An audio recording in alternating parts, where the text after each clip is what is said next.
Hello dear students,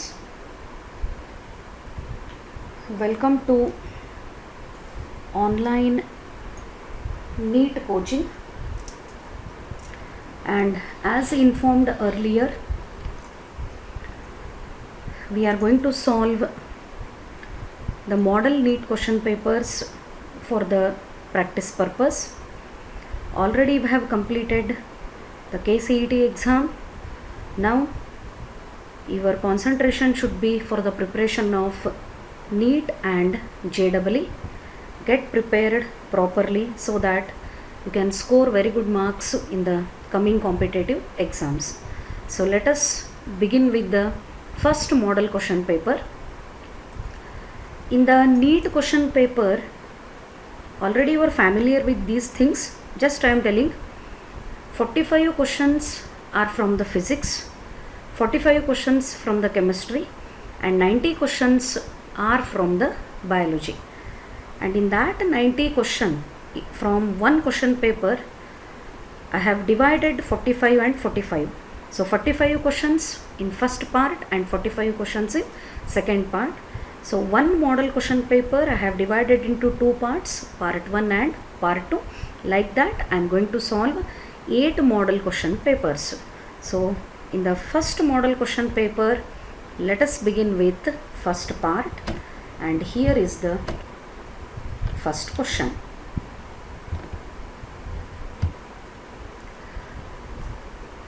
Choose the correct option with respect to origin and position of meristem responsible for the regeneration of parts removed by grazing herbivores. What is the question? ಏನು ಹೇಳ್ತದೆ? With respect to origin and position of meristematic tissue responsible for the regeneration of parts removed by grazing herbivores. ಅಂದರೆ ಈ ಮೇಯುವಂಥ ಪ್ರಾಣಿಗಳು ಒಂದು ಪ್ಲಾಂಟನ್ನು ಎಲ್ಲಿ ಬೇಕಲ್ಲಿ feed ಮಾಡಿರ್ತವೆ. ಆ ಥರದ್ದು ರಿಮೂವ್ ಆದಂಥ ಪಾರ್ಟ್ಗಳನ್ನು ಹೊಳ್ಳಿ ಯಾವ ಮೆರಿಸ್ಟಮ್ಯಾಟಿಕ್ ಟಿಶ್ಯೂ ಬೆಳೆಸ್ತದೆ, ಯಾವ ಬೇಸಿಸ್ ಮೇಲೆ ಅಂತ ಕೊಟ್ಟಾರ ಫಸ್ಟ್ ಕ್ವಶನ್ ಒಳಗೆ, with respect to origin and position. Which meristematic tissue is responsible for the regeneration of parts which are removed by grazing herbivores. ಮೇಯುವಂಥ ಪ್ರಾಣಿಗಳು ಒಂದು ಪ್ಲಾಂಟನ್ನು ಫೀಡ್ ಮಾಡಿದಾಗ ಅಲ್ಲಿ ಡ್ಯಾಮೇಜ್ ಆಗಿರೋ ಪಾರ್ಟ್ಗಳು ಯಾವ ಮೆರಿಸ್ಟಮ್ಯಾಟಿಕ್ ಟಿಶ್ಯೂಯಿಂದ ಹೊಳ್ಳಿ ರೀಗ್ರೋತ್ ಆಗ್ತಾವೆ. ಆ್ಯಂಡ್ ಆ ಮೆರಿಸ್ಟಮ್ಯಾಟಿಕ್ ಟಿಶ್ಯೂನ ನೀವು ಇಲ್ಲಿ ಯಾವ ಬೇಸಿಸ್ ಮೇಲೆ ಕನ್ಸಿಡರ್ ಮಾಡಿರಿ ಅಂತ ಹೇಳ್ತದೆ ಕ್ವಶನ್ನು, with respect to origin and position. So for this question the right answer is the primary meristem, which is here only one option, option D, the primary meristem, and it is the intercalary meristem. So intercalated or intercalary meristem, actually it is intercalary meristem, and the right answer for this question is option D, intercalary meristem. Better remember it as intercalary meristem. Okay, moving to the next question. Which of the following changes occur in diaphragm and intercostal muscles when expiration of air takes place? So this is from first PU chapter, breathing and exchange of gases. ಉಸಿರಾಟ ಮಾಡಬೇಕಾದ್ರೆ ಏರನ್ನು ಹೊರಗೆ ಬಿಟ್ಟಾಗ expiration ಅಂತ ಕೊಟ್ಟದ. What happens to the diaphragm as well as intercostal muscles? First of all, breathing involves the muscular movements, inspiration, expiration. The diaphragm is made up of phrenic muscles and intercostal muscles are attached to the rib cage. So both the muscles, they show contraction and relaxation during the expiration. Ille ಏನು ಕೇಳೈತಿ, what are the changes that occur in diaphragm and intercostal muscles when expiration of the air takes place? Air expiration ಆದಾಗ ಡಯಾಫ್ರಾಮು ಮತ್ತು ಇಂಟರ್ಕೋಸ್ಟಲ್ muscles ಒಳಗೆ ಯಾವ changes ಆಗ್ತಾವ? So the given options are external intercostal when muscles relax and diaphragm contract. External intercostal muscles contract and diaphragm relaxes. External intercostal muscles and diaphragm relax. External intercostal muscles and diaphragm contract. So what is the correct answer?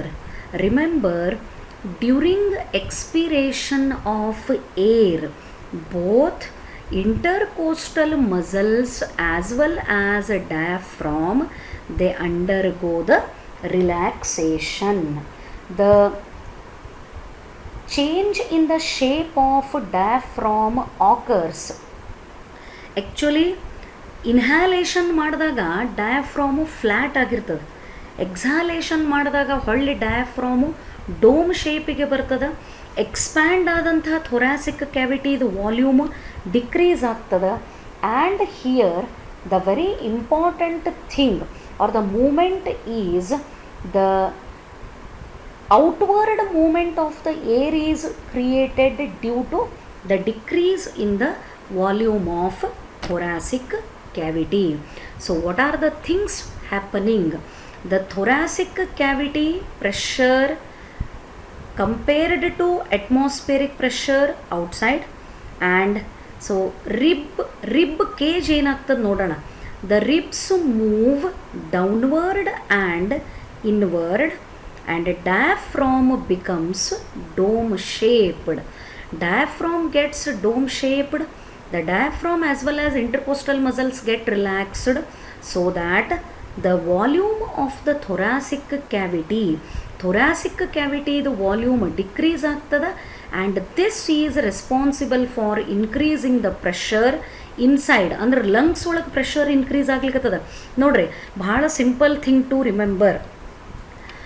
ಡಯಾಫ್ರಾಮದ shape flat ಆಯಿತು ಅಂದರೆ volume of the thoracic cavity ಏನಾಗ್ತದೆ? Increase ಆಗ್ತದೆ. ಡಯಾಫ್ರಾಮದ shape flat ಇದ್ದದ್ದು dome ಶೇಪಿಗೆ ಬಂತು ಅಂದರೆ ಉಲ್ಟಾ ಆಗ್ತದೆ. Volume of the thoracic cavity decreases. ಇದು ಒಂದು ಸಿಂಪಲ್ ಥಿಂಗ್ ನೆನಪಿಟ್ಕೊಂಡ್ರೆ ನೀವು ಇನ್ಹ್ಯಾಲೇಷನ್ ಆ್ಯಂಡ್ ಎಕ್ಸಾಲೇಷನಿಗೆ ರಿಲೇಟೆಡ್ ಎಲ್ಲ ಕ್ವಶನ್ಸಿಗೂ ಆನ್ಸರ್ ಮಾಡ್ಲಿಕ್ಕೆ ಬರ್ತದೆ. When diaphragm shape becomes flat, the volume of the thoracic cavity increases. ಅಂದ್ರೆ ಲಂಗ್ಸ್ ಒಳಗೆ ಪ್ರೆಷರ್ ಏನಾಗ್ಲಿಕ್ಕತ್ತದ? ಹೊರಗಡೆ ಪ್ರೆಷರಿಗೆ ಕಂಪೇರ್ ಮಾಡಿದ್ರೆ ಕಡಿಮೆ ಆಗ್ಲಿಕ್ಕತ್ತದ. That is why the air can enter into the lung from higher concentration to lower concentration. ಈಗ ಉಲ್ಟಾ ಆಗ್ಲಿಕ್ಕತ್ತದ. ಡಯಾಫ್ರಾಮ್ ಶೇಪು ಫ್ಲ್ಯಾಟ್ ಇದ್ದದ್ದು ಹೊಳ್ಳಿ ಡೋಮ್ ಆಗ್ಲಿಕ್ಕತ್ತದ. So that thoracic cavity volume has decreased. ಮತ್ತು ಲಂಗ್ಸ್ದ ಸೈಜ್ ಡಿಕ್ರೀಸ್ ಆದ್ರೆ ಅಲ್ಲಿ ಒಳಗಡೆ ಕಲೆಕ್ಟ್ ಆಗಿರುವಂಥ ಏರ್ ಮೇಲೆ ಪ್ರೆಷರ್ ಜನ್ರೇಟ್ ಆಗ್ತದೆ. With respect to that pressure only the carbon dioxide comes out through the respiratory system. So both intercostal muscles as well as diaphragm muscles undergo relaxation during expiration. Then coming to the next question.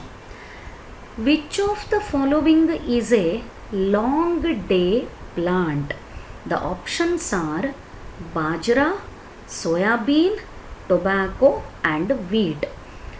Already this part I have explained in the photoperiodism. ನಿಮ್ಮ C E T class ಹೇಳಬೇಕಾದ್ರೆ ಇದನ್ನು ಒಂದು question ಒಳಗೆ ಬಂದಿತ್ತು, plant growth and development ಒಳಗೆ. So let me revise that one. Based on photoperiodism, the plants are classified into 3 types: long day plants, short day plants, day neutral plants. At what length of day ಅಂದರೆ ಎಷ್ಟು period of ಸನ್ಲೈಟಿಗೆ ಅವು expose ಆಗ್ಯಾವ, ಆ basis ಮೇಲೆ ಅದರೊಳಗೆ flowering induce ಆಗ್ತದೆ. More than day length ಬೇಕಾದರೆ flower ಪ್ರೊಡಕ್ಷನಿಗೆ long day plants, less than day length ಬೇಕಾದರೆ ಅಂದರೆ ಮೋಸ್ಟ್ ಡಾರ್ಕ್ ಪೀರಿಯಡ್ ಬೇಕಾದರೆ ಶಾರ್ಟ್ ಡೇ ಪ್ಲಾಂಟ್ಸ್. ಏನಿದ್ರೂ ಡಿಫ್ರೆನ್ಸ್ ಆಗಲಾರ್ದೇ ಎಲ್ಲ ಕೇಸಸ್ ಒಳಗೂ ಫ್ಲವರ್ ಪ್ರೊಡಕ್ಷನ್ ಇದ್ದರೆ day neutral plants. So here the right option for this question is option D. The wheat is example for long day plant. So long day plants ಏನಾಗ್ತವ, usually flower in the spring or in the early summer. Early summer ಅಂದರೆ ಸ್ವಲ್ಪ temperature and availability of the day light as well as sunlight will be more. They flower only if the light periods are longer than the critical length. More than day length ಅಂದ್ರೂ ಒಂದೇ, critical length ಅಂದ್ರೂ ಒಂದೇ, both are giving the same meaning, which is usually ಎಷ್ಟಿರಬೇಕು, from 9 to 16 hours. ಮತ್ತು ಯಾವ್ಯಾವ plants ಈ long day ಪ್ಲಾಂಟಿಗೆ example ಬರ್ತಾವ? Wheat is example, where it is showing the flower production if it is exposed to more longer period of critical length. So flowers only when it exceeds 14 hours. Light period 14 hours ಕಿಂತನೂ ಜಾಸ್ತಿ ಆದರೆ ಮಾತ್ರ wheat ಒಳಗೆ ಏನಾಗ್ತದೆ, flower production initiate ಆಗ್ತೈತಿ. So that it is belonging to long day plant. Yes, here is the question with respect to life cycle of Ulothrix, and here it is asked to identify the 4 stages. They are A, B, C and D. ಇಲ್ಲಿ ಕೊಟ್ಟಿರೋ ಅಂಥ image ಒಳಗೆ ಅಥವಾ diagram ಒಳಗೆ what the A represents and what is the B, what is the C and what is D represents. and ಇಲ್ಲಿ option ಒಳಗೆ ನೋಡಿದರೆ ಹೆಸರುಗಳನ್ನು ಕೊಟ್ಟಿಲ್ಲ, just their chromosomal number is given, whether it is haploid, it is diploid or it is haploid and diploid, like that only these terms are given. Ulothrix ಅಂದರೆ ಏನಿದು? Ulothrix is nothing but it is unbranched filamentous green algae. It is belonging to green algae, that is chlorophyceae, and it is found in fresh and marine water. Important point is that the life cycle of this one is haplontic. All the phases except only one, the zygote, here I have marked this one, the C represents the zygote because the spores have undergone fertilization, means fused with each other, and definitely the product is zygote. ಇದು ಒಂದು ಮಾತ್ರ diploid ಸ್ಟೇಜನ್ನು represent ಮಾಡ್ತದೆ, ಬಾಕಿ ಎಲ್ಲವೂ ಇದರೊಳಗೆ ಏನವ, haploid in condition. So here this structure represents zoospore, and zoospores are the haploid structures. This represents gametophyte and this one is representing zygote.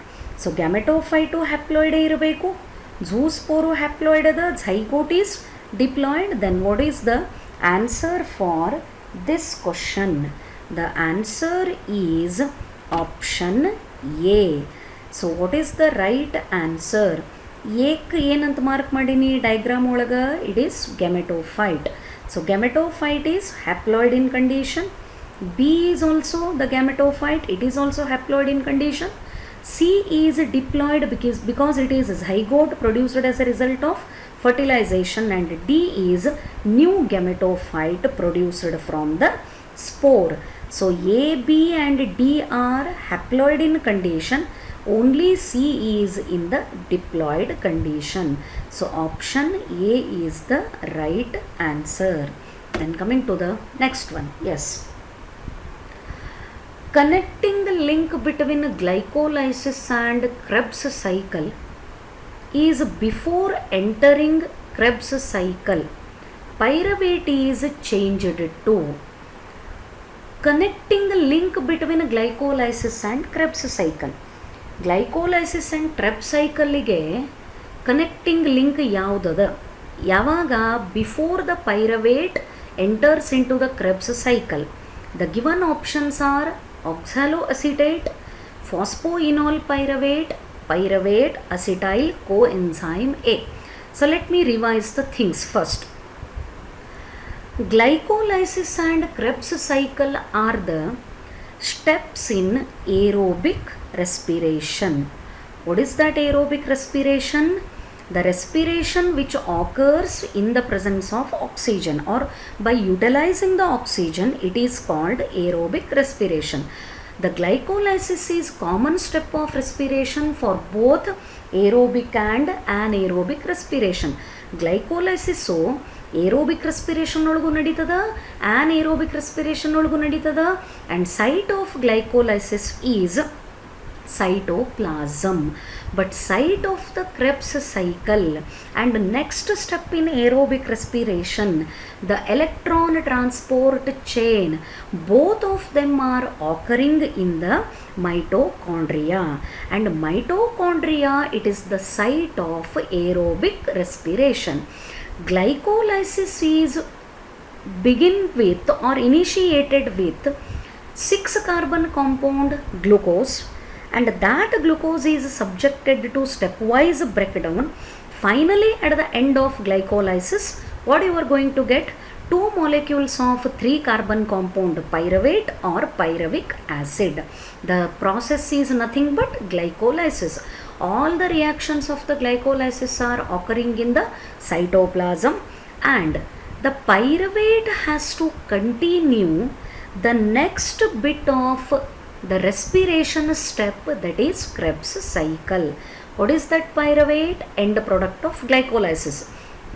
But pyruvate ಗೆ direct ಆಗಿ ಕ್ರೆಬ್ಸ್ ಸೈಕಲನ್ನು ಸ್ಟಾರ್ಟ್ ಮಾಡಲಿಕ್ಕೆ ಆಗಂಗಿಲ್ಲ. The pyruvate undergoes conversion. It gets converted into acetyl coenzyme A. This is the preparatory reaction. During the preparatory reaction, pyruvate undergoes decarboxylation. Pyruvate is 3 carbon compound, acetyl coenzyme A is 2 carbon compound, and pyruvate is converted into acetyl coenzyme A, and this conversion occurs in the mitochondrial matrix. The acetyl coenzyme A, then finally it enters into Krebs cycle. The acetyl coenzyme A combines with the oxaloacetate. Both of them are giving rise to the formation of citric acid. What is the citric acid? Oxaloacetate is 4 carbon compound, acetyl coenzyme A is 2 carbon compound, and both of them gives rise to the formation of 6 carbon compound called citric acid. That is why the Krebs cycle is also called citric acid cycle. It is also known as tricarboxylic acid cycle. Oxidative decarboxylation, this term you have to remember. Pyruvate undergoes oxidative decarboxylation and gets converted into acetyl coenzyme A before entering into the Krebs cycle. ಇಲ್ಲೇ ಇನ್ನೂ ಕೆಲವು ಟರ್ಮ್ಗಳನ್ನು ಅಥವಾ related ಆಸ್ಪೆಕ್ಟ್ಗಳನ್ನು ನೀವು compulsory ನೆನ್ಪಿಟ್ಕೋಬೇಕಾಗ್ತದೆ. Which is the accepting molecule of acetyl coenzyme A during Krebs cycle. Krebs cycle ಒಳಗೆ acetyl coenzyme ಏನ accept ಮಾಡ್ಕೊಳ್ಳೋ ಅಂಥ ಮಾಲಿಕ್ಯೂಲ್ ಯಾವುದು? Oxaloacetate. ಎಷ್ಟು ಕಾರ್ಬನ್ ಕಾಂಪೌಂಡ್ ಅದ? 4 carbon compound. So both of them are giving rise to the formation of citric acid which is 6 carbon compound. Remember, the preparatory reactions of the aerobic respiration involves which mechanism? Aerobic ರೆಸ್ಪಿರೇಷನ್ದ preparatory ರಿಯಾಕ್ಷನ್ನು ಯಾವ ಮೆಕ್ಯಾನಿಸಮನ್ನು involve ಮಾಡ್ಕೋತದ? It is oxidative decarboxylation. coenzyme A is added. Pyruvate undergoes decarboxylation to remove 1 molecule of carbon dioxide, and finally it is converted into acetyl coenzyme A. This reaction is called preparatory reaction. Remember, the site of the preparatory reaction is mitochondrial matrix. Even the Krebs cycle is also taking place in the mitochondrial matrix. So the right answer for the question is option D. Yes. Moving to the next question. Differentiation of shoot is controlled by. high gibberellin cytokinin ratio, high auxin cytokinin ratio, high cytokinin auxin ratio, high gibberellin auxin ratio. So what are these terms? ಇವೆಲ್ಲ ನಿಮಗೆ ಗೊತ್ತಿರೋವೆ. Gibberellin, cytokinin, auxin, ethylene, abscisic acid, all these are the phytohormones. ಅದರೊಳಗೂ ಈ cytokinin and auxins are very importantly used in the tissue culture technique to generate or to raise the new plants from using explant. ಇಲ್ಲೇ auxin concentration high ಇಟ್ಟಾಗ root ಇನಿಷಿಯೇಷನ್ನಿಗೆ help ಮಾಡ್ತದೆ, root ಡಿಫ್ರೆನ್ಷಿಯೇಷನ್ನಿಗೆ help ಮಾಡ್ತದೆ. ಇದನ್ನು ನೆನ್ಪಿಟ್ಕೋಬೇಕು. Cytokinin concentration high ಇಟ್ಟಾಗ ಎದಕ್ಕೆ compare ಮಾಡಿದರೆ? ಆಕ್ಸಿನ್ನಿಗೆ compare ಮಾಡಿದರೆ. In comparison to the auxin, if cytokinin ratio is more, its percentage is more, this helps in shoot differentiation. Then one more thing I would like to inform, when cytokinin and auxin ratios are equal, ನಾ ಏನು ಹೇಳಿದೆ? Auxin concentration ಅಥವಾ auxin ratio high ಮಾಡಿದ್ರು ಅಂತ ಇಟ್ಕೊಳ್ಳೋಣ, ಏನು differentiate ಆಕ್ಕೈತಿ? Root. Cytokinin ratio high ಮಾಡಿದರೆ ಶೂಟ್. ಮತ್ತು ಎರಡೂ ಈಕ್ವಲ್ ಇದ್ದಾಗ of course cell will undergo division, but they will not differentiate. Remember this one. What happens if cytokinin and auxin ratio are kept equal? ಎರಡು equal ಆಗಿಟ್ಟರೆ cells will divide but unable to differentiate. So what is the question here? Differentiation of the shoot is controlled by, shoot differentiation ಆಗಬೇಕು ಅಂದರೆ ಏನು ಬೇಕು ನಮಗೆ? We need high I am not getting this marker. Yes, high cytokinin and auxin ratio. So the right answer is option C. Nodre, differentiation of root is controlled by high auxin concentration, while tissue culture containing auxin concentration is made to promoting root. But ನಮಗಿಲ್ಲೇ high cytokinin ಬೇಕಾಗ್ಯದ. ಎದಕ್ಕೆ help ಮಾಡ್ತದದು? It helps in shoot differentiation. Then coming to the next question. Yes, the enzyme used for joining two DNA fragments is called, bhala easy question, ligase, restriction endonuclease, DNA polymerase, gyrase. So what is the answer? The DNA ligase or simply ligase is the enzyme which is used for joining the DNA fragments. Because of this only the entire biotechnology or genetic engineering is possible. So the answer, ಎರಡು ಎಂಜೈಮ್ಗಳು, restriction endonuclease to cut the DNA fragment of any organism and ligase to join the DNA fragments of any organism.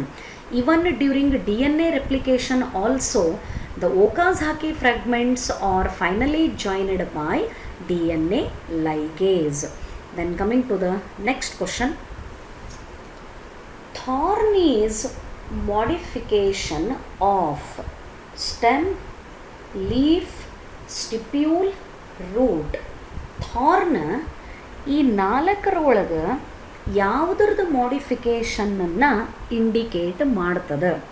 So Thorn is modification of stem and it occurs at the axil of a leaf, and here you can see the image of thorn and it is the leaf. At the axil of the leaf the thorn develops and this represents modification of stem. They provide defense to the plants against grazing animals. Thorn and spine, both of them are providing the defense to the plants against grazing animals, and it represents the modification of stem. Then coming to the, yes, dry indehiscent single seeded fruit formed from bicarpellary syncarpous inferior ovary. Fix ತಲೆ ಒಳಗೆ ಈ ಟರ್ಮ್ಗಳು ಉಳಿಬೇಕು. Fruit is dry but indehiscent ಅಂದ್ರೆ split ಆಗ್ಲಿಕ್ಕತ್ತಿಲ್ಲ. ಎದರಲ್ಲೇ develop ಆಗ್ಯದ and very important, single seeded ಒಂದೇ ಸೀಡ್ ಅದ. ಡೆವಲಪಿಂಗ್ ಫ್ರಾಮ್ ಬೈಕಾರ್ಪೆಲ್ಲರಿ ಸಿಂಕಾರ್ಪಸ್, ಎರಡು ಕಾರ್ಪೆಲ್ ಅವ ಬಟ್ ಫ್ಯೂಸ್ಡ್ ಅವ. ಎಂಥ ovary? Developing from the inferior ovary. What is that? It is nothing but the answer is cypsela. Where do you find this one? Cypsela ಎಲ್ಲಿ ಸಿಗ್ತದೆ ನಿಮಗೆ? Sunflower, marigold, ಈ ಸೂರ್ಯಪಾನದ ಬೀಜ ನೋಡ್ತಿರಲ್ಲ, that is cypsela. Even in case of marigold. So these are the examples where you can see the development of this Cypsella, which is developing from the bicarpellary syncarpus inferior ovary, and it contains the single seed. So one more thing I would like to highlight here, the fruits develop from inferior ovary. This is already explained part. Develop from pericarp and the thalamus. The Cypsella is also called, the same thing I wanted to tell, Cypsella is also called inferior false or pseudocarpic achene. Try to remember this one. The thin fruit wall which is attached to the seed at one point. ನೀವು ನಾನು ಅದಕ್ಕೆ ಸೂರ್ಯಪಾನ ಬೀಜದ ಹೇಳಿದೆ, ಅದು ನೀವು ಮೇಲಿಂದೆಲ್ಲ ಸಿಪ್ಪೆ ಬಿಚ್ಕೋತ ಹೋದರೆ ನಿಮಗೆ ಒಂದೇ ಪಾಯಿಂಟಿಗೆ ಅದು ಅಟ್ಯಾಚ್ ಆಗಿರೋದು ಕಾಣಿಸ್ತದೆ. And this is because it is having thin fruit wall developed from pericarp and thalamus. Cypsela is also known as pseudocarpic achene. Some cypsela develop pappus for dispersal. For example, Suncus and Traxacum. ಇವೆರಡರೊಳಗೂ ಈ ಸಿಪ್ಸೆಲ್ಲಾಕ್ಕೆ ಮ್ಯಾಲೆ ಏನಿರ್ತದೆ? Pappus ಅನ್ನೋವಂಥ ಒಂದು structure ಇರ್ತದೆ. Say for example, ಈ white ಅಂದು ಮುತ್ಯ ಅಂತ ಹಾರಾಡ್ತಿರ್ತದಲ್ಲ, ನೋಡಿರ್ತೀರಿ ಎಲ್ಲರೂ. ಅದನ್ನು ನೀವು ಸ್ವಲ್ಪ ಕೈಯೊಳಗೆ ಹಿಡ್ಕೊಂಡು ನೋಡಿದ್ರೆ ನಿಮಗೆ ಕೆಳಗಡೆಗೆ ಒಂದು ಡಾರ್ಕ್ ಬ್ಲ್ಯಾಕ್ ಅಥವಾ ಬ್ರೌನ್ ಕಲರ್ದು ಒಂದು ಸ್ಮಾಲ್ ಸೀಡ್ ಅಟ್ಯಾಚ್ಡ್ ಇರ್ತದೆ. ಆ ಮ್ಯಾಲ್ ಪ್ಯಾರಾಶೂಟ್ ಲೈಕ್ ಸ್ಟ್ರಕ್ಚರ್ ಏನದು ಹಾರಲಿಕ್ಕೆ ಹೆಲ್ಪ್ ಮಾಡ್ತಿರ್ತದಲ್ಲ, it is called pappus. Pappus is nothing but it is modified calyx. Sepals dry ಆಗಿ ಮಾಡಿಫೈ ಆಗಿ ಅವು ಸೀಡ್ ಡಿಸ್ಪರ್ಸಲ್ಲಿಗೆ ಪ್ಯಾರಾಶೂಟ್ ಮೆಕ್ಯಾನಿಸಮನ್ನು ಪ್ರೊವೈಡ್ ಮಾಡ್ತಿದ್ರೆ ಅದನ್ನು ಪ್ಯಾಪಸ್ ಅಂತ ಕರೀತಾರೆ. ಅದು ಸೀಡ್ ಡಿಸ್ಪರ್ಸಲ್ಲಿಗೆ ಹೆಲ್ಪ್ ಮಾಡ್ತದೆ. ಈ ಕೆಲವು ಸಂಕಸ್ ಆ್ಯಂಡ್ ಟೆರಾಕ್ಸಮ್ ಇದ್ರೊಳಗೆ ಎರಡದ್ರೊಳಗೂ ಮಾತ್ರ cypsela is having pappus. So this is about Cypsella. Again I would like to remind you, it is developing from the bicarpellary syncarpus inferior ovary, single seeded fruit. Remember these terms. Then DDT residues are rapidly passed through food chain causing biomagnification, because DDT is moderately toxic, non-toxic to aquatic animals, water soluble athava lipid soluble or liposoluble. What is the reason why the DDT it is causing biomagnification? Because the DDT residues are lipid soluble. It is the molecule responsible for biomagnification. What is that biomagnification? Increase in the concentration of toxic substances at successive trophic level. ಅಂದ್ರೆ ಒಂದು traffic ಲೆವೆಲಿಂದ ಮತ್ತೊಂದು traffic ಲೆವೆಲ್ಲಿಗೆ food chain ಒಳಗೆ ನೋಡ್ಕೋತ ಹೋದಂಗೆ ಇದ್ರದ್ದು concentration increase ಆಕೋತ ಹೋಗ್ತದೆ. Because DDT is soluble in the lipid, or it is lipid soluble molecule or the substance, hence its concentration increases. So one more thing, the pesticide DDT that occurs in the food chain as a consequence of ಯಾಕೆ ಬರ್ತದೆ persistence slow to be broken down by the environmental process ಅಂದರೆ ಇದ್ರದ್ದು break down ರೇಟ್ನು ಏನದ slow ಆಗ್ಯದ and food chain energetics low or non existence rate of internal degradation excretion of the substances often due to water insolubility. ಏನಿದ್ರ ಅರ್ಥ, ಯಾಕೆ D D T ಬಯೋಮ್ಯಾಗ್ನಿಫಿಕೇಷನನ್ನು cause ಮಾಡ್ತದೆ ಅನ್ಲಿಕ್ಕೆ, ಒಂದು ಇಟ್ ಈಸ್ ಲಿಪಿಡ್ ಸಾಲ್ಯುಬಲ್, ಎರಡನೇದು ಇದ್ರದ್ದು break down process by the environmental processes ಭಾಳ ಸ್ಲೋ ಇರ್ತದೆ. ಆ್ಯಂಡ್ ಫುಡ್ ಚೈನ್ ಒಳಗೆ ಇದ್ರದ್ದು degradation, rate of internal degradation and rate of excretion, ಇದು ವಾಟರ್ ಇನ್ಸಾಲ್ಯುಬಲ್ ಇರೋದಕ್ಕೆ ಅದು ಬಾಡಿಯಿಂದ ಎಲಿಮಿನೇಟ್ ಆಗಲಿಕ್ಕೆ ಚಾನ್ಸೇ ಇಲ್ಲ. ವಾಟರ್ ಸಾಲ್ಯುಬಲ್ ಕಂಪೌಂಡ್ಸ್ ಆದರೆ ಏನಾಗ್ತವೆ, they are eliminated through the excretory products. But ಇದು ವಾಟರ್ ಇನ್ಸಾಲ್ಯುಬಲ್ ಇರೋದಕ್ಕೆ once it enters into the body it will be ಅಕ್ಯುಮಿಲೇಟೆಡ್.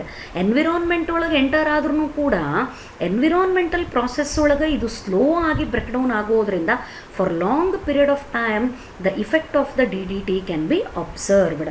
So why the D D T is causing biomagnification, ಇವಿಷ್ಟು ಟರ್ಮ್ಗಳನ್ನು ನೆನ್ಪಿಟ್ಕೋಬೇಕು. The main reason is it is lipid soluble.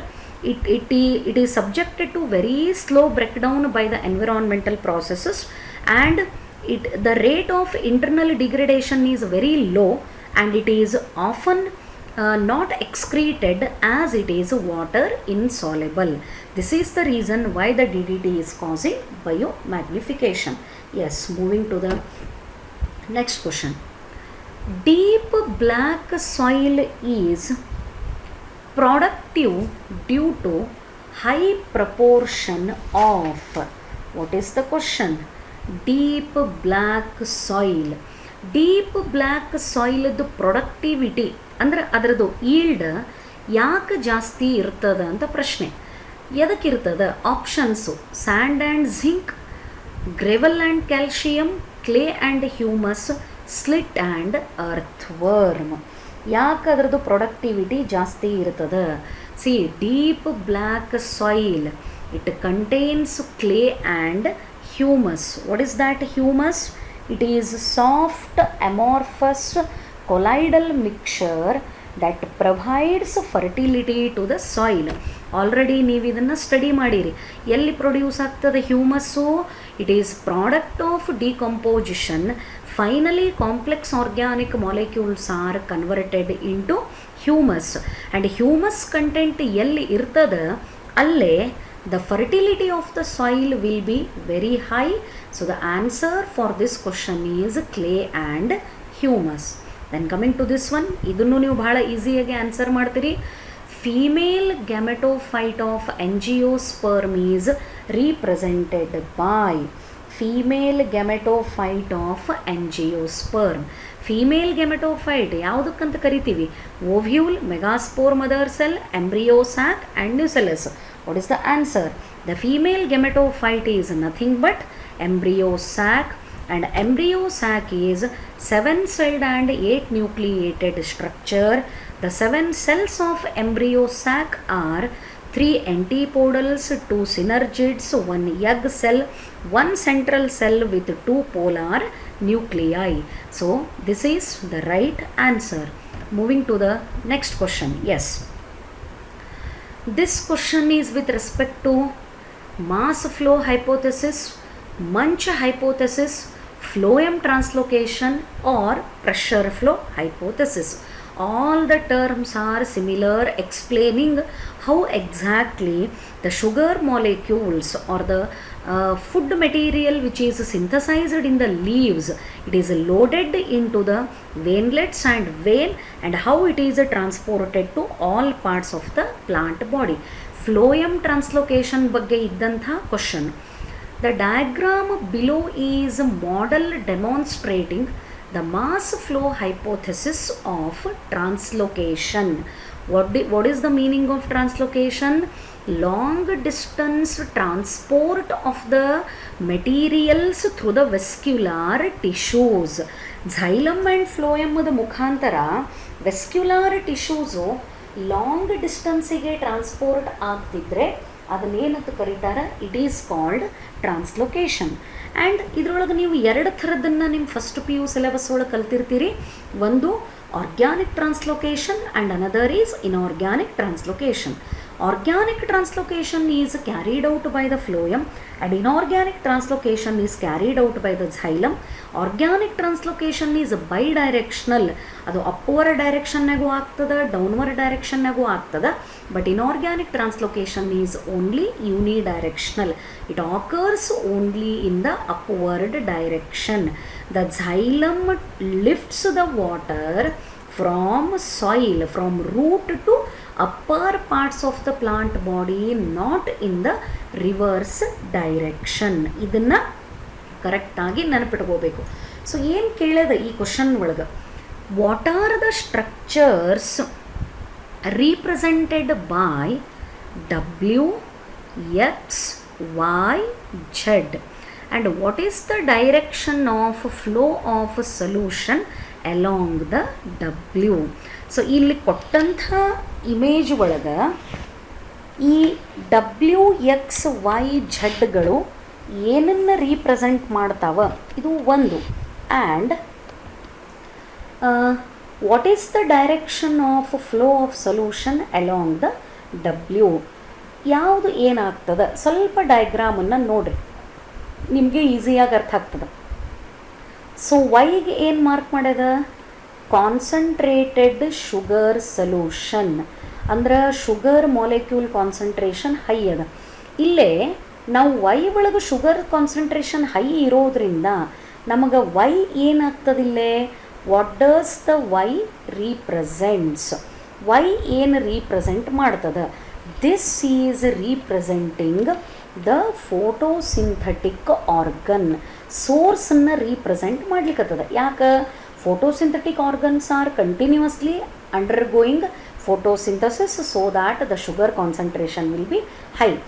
ಈ sugar ಈ Y ಇಂದ ಝಡ್ಡಿಗೆ move ಆಗ್ಲಿಕ್ಕತ್ತದ.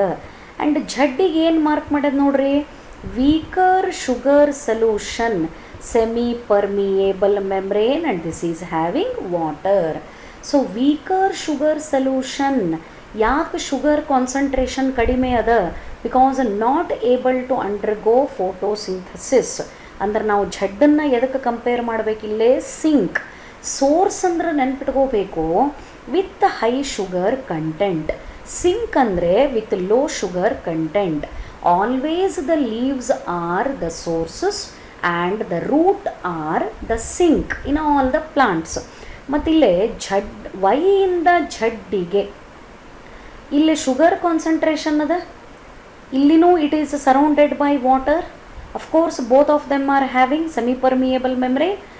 ಇಲ್ಲಿ ಏನು move ಆಗ್ಲಿಕ್ಕತ್ತದ, through the W what it is moving. So through the W ಏನು ಮೂವ್ ಆಗ್ಲಿಕ್ಕತ್ತದ, ಇಲ್ಲೇ ಶುಗರ್ ಮೂವ್ ಆಗ್ಲಿಕ್ಕತ್ತದ. ಅಂದರೆ ಡಬ್ಲ್ಯೂ ಏನಾಗ್ತದ, the W represents phloem, one thing. At the same time both the beakers are connected. ಇಲ್ಲೇ X ಅಂತ ಮಾರ್ಕ್ ಮಾಡ್ಯದ, ವಾಟರ್ ಡ್ರಾಪ್ಲೆಟ್ಸನ್ನು ಈ ಪೋರ್ಷನಿಂದ ಈ ಪೋರ್ಷನಿಗೆ ತೋರಿಸ್ಲಿಕ್ಕತ್ತದ. ವಾಟರ್ ಮೂಮೆಂಟ್ ಅದ ಅಂದ್ರೆ ಎಕ್ಸ್ ಏನಾಗ್ತದಿಲ್ಲೇ, X represents the xylem because the xylem is the only tissue that conducts the water. ಆಗ್ಲೇ ಹೇಳಿದೆ ವೈ ಒಳಗೆ ಶುಗರ್ ಕಾನ್ಸಂಟ್ರೇಷನ್ ಹೈ ಅದ, so Y represents leaves. Then Z ಒಳಗೆ ಶುಗರ್ ಕಾನ್ಸಂಟ್ರೇಷನ್ ಕಡಿಮೆ ಅದ, ದೆನ್ ಝಡ್ ರೀಪ್ರೆಸೆಂಟ್ಸ್ ರೂಟ್. ಈಗ ಶುಗರ್ ಎಲ್ಲಿಂದ ಎಲ್ಲಿಗೆ ಹೋಗ್ಲಿಕ್ಕತ್ತದ, from Y to Z.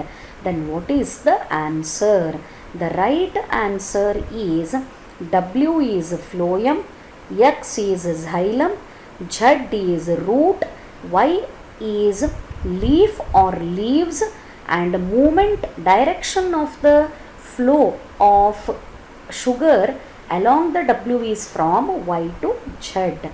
So the right answer for this question is option B. So here it is the explanation. ಯಾವ್ದ್ಯಾವುದು ಏನೇನು ರೀಪ್ರೆಸೆಂಟ್ ಮಾಡ್ತದಂತಿಲ್ಲೇ ಕ್ಲಿಯರ್ ಆಗಿ ಎಕ್ಸ್ಪ್ಲೇನ್ಡ್ ಅದ. And this is the right answer for the given question. Then coming to the next one.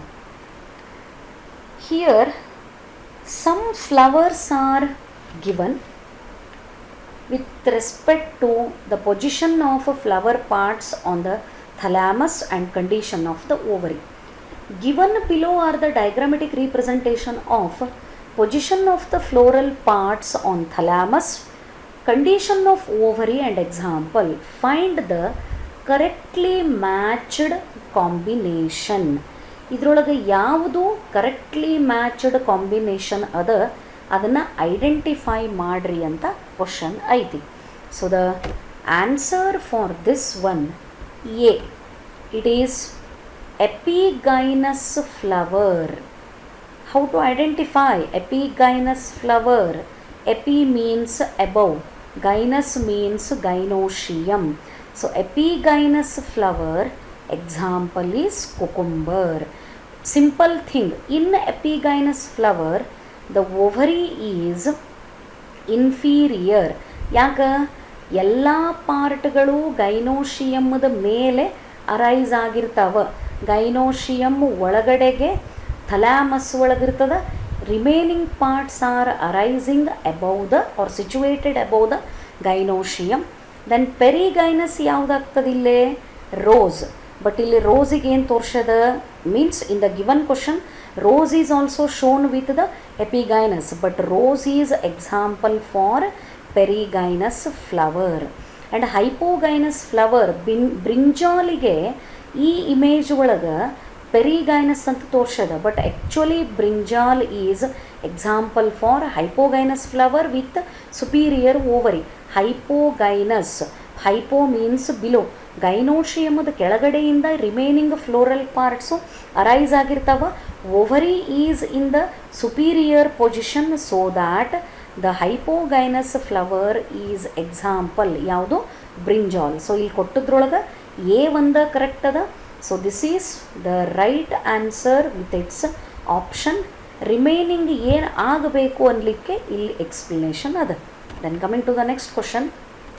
S, today concentration of greenhouse gases is high because of use of refrigerator, increased combustion of oil and coal, deforestation, all of the above. So what is the reason? Already this is familiar to you. The greenhouse gases, greenhouse effect and global warming are due to all of the above. Unlimited use of refrigerators having chlorofluorocarbons, increased combustion of oil and coal which contributes to high concentration of carbon dioxide. At the same time, increased population is causing deforestation. And deforestation ಆದರೆ carbon ಡೈಆಕ್ಸೈಡನ್ನು absorb ಮಾಡ್ಕೊಳ್ಳುವಂಥ ಯಾವ plants actually carbon ಡೈಆಕ್ಸೈಡನ್ನು absorb ಮಾಡ್ಕೋತಾವೆ. But ಅಂಥ ಪ್ಲಾಂಟನ್ನು ನಾವು deforestation ಮಾಡಿ ರಿಮೂವ್ ಮಾಡೋದ್ರಿಂದ ಈ ಕಂಬರ್ಷನ್ ಆದಾಗ ಬರೋ ಅಂಥ ಕಾರ್ಬನ್ ಡೈಆಕ್ಸೈಡು ಎಲ್ಲ ಅಟ್ಮಾಸ್ಫಿಯರ್ ಒಳಗೆ ಅಕ್ಯುಮಿಲೇಟ್ ಆಗ್ತದೆ, which is responsible for greenhouse effect. Then coming to this question. Here it is a cross between capital A small a, capital B, small a small a, capital B will form. ಈ ಎರಡು ಪೇರೆಂಟ್ಗಳ ನಡಬರ್ಕ cross ಆದರೆ ಯಾವ ಥರದ್ದು of spring combination ಬರ್ತದ ಅಂತ question ಐತಿ. So capital A small A, ಇಲ್ಲಿ ಏನಾಗ್ಯದ? This one is in the heterozygous condition. Capital B, this one is in the homozygous condition. Small A small B, both of them are same homozygous. Capital B homozygous. So ಈ ಕ್ರಾಸನ್ನು ಹಾಕಿದರೆ ಯಾವ ಥರದ್ದು individuals ಬರ್ತಾವ? So ನೋಡ್ರಿ, capital A small A, capital B small B. So small A, capital B. This is producing only one type of the gamete, because from small a, one A will come. From small b, one B will, from capital B, one bee will come. So this is producing all the gametes carrying one small a and capital B. Here the capital A and small a ಇವು ಎರಡಕ್ಕೆ ಮಾತ್ರ segregation apply ಆಗ್ತದೆ. Both of them will segregate when the gametes are formed. But ಇಲ್ಲೇ same ಅದ ಅಂದ್ರೆ capital A ಒಂದು ಸರಿ capital B ಜೊತೆಗೆ ಕಂಬೈನ್ ಆಗ್ತದೆ. ಸೆಗ್ರಿಗೇಷನ್ ಆಗೋದ್ರಿಂದ small A is also combining with the capital B. So ಈ ಥರದ್ದನ್ನು ಕ್ರಾಸ್ ಹಾಕಿದರೆ what is the product? The product is capital A, small a, capital B, small a, capital B, capital B. So the right answer ಏನದ? When this type of the crossing occurs, 50% of individuals will have the genotype capital A, small a, capital B, and 50% of the individuals will have the genotype small a, capital B. So the answer for this one becomes option A. Then coming to the next question. Which of the following is most stable ecosystem? Forest, desert, mountain, ocean. ಇವಿಷ್ಟರೊಳಗೆ ಯಾವುದನ್ನು most stable ecosystem ಅಂತ ಕರಿಬೇಕು ಅಥವಾ most stable ecosystem other? The answer is ocean. It is the most stable ecosystem because ocean covers 2/3 of the whole surface of the earth. One reason, and another is because of buffering action by water. This is very important statement. 2/3 of the entire earth surface is covered by ocean. ಅದು ಗೊತ್ತಿದ್ದದ್ದು.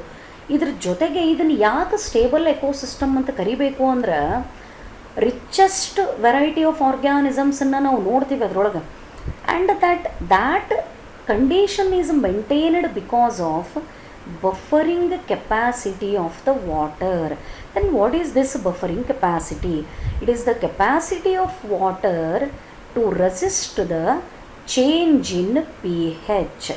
ತನ್ನ pH, ತನ್ನ water pHನ್ನು ಅಗದಿ ಕರೆಕ್ಟಾಗಿ resist ಆಗೋ ಥರ maintain ಮಾಡೋದ್ರಿಂದ ಆ ಬಫರಿಂಗ್ ಕೆಪಾಸಿಟಿ ವಾಟರಿಗೆ ಇರೋದ್ರಿಂದನೇ oceans represents the most stable ecosystems. Then coming to the next question. Parthenocarpic tomato fruits can be produced by treating the plants with low concentration of gibberellins and auxin, raising the plants from vernalized seeds, treating the plant with phenyl mercuric acetate, removing androecium of the flower before pollen grains are released. So parthenocarpic fruits.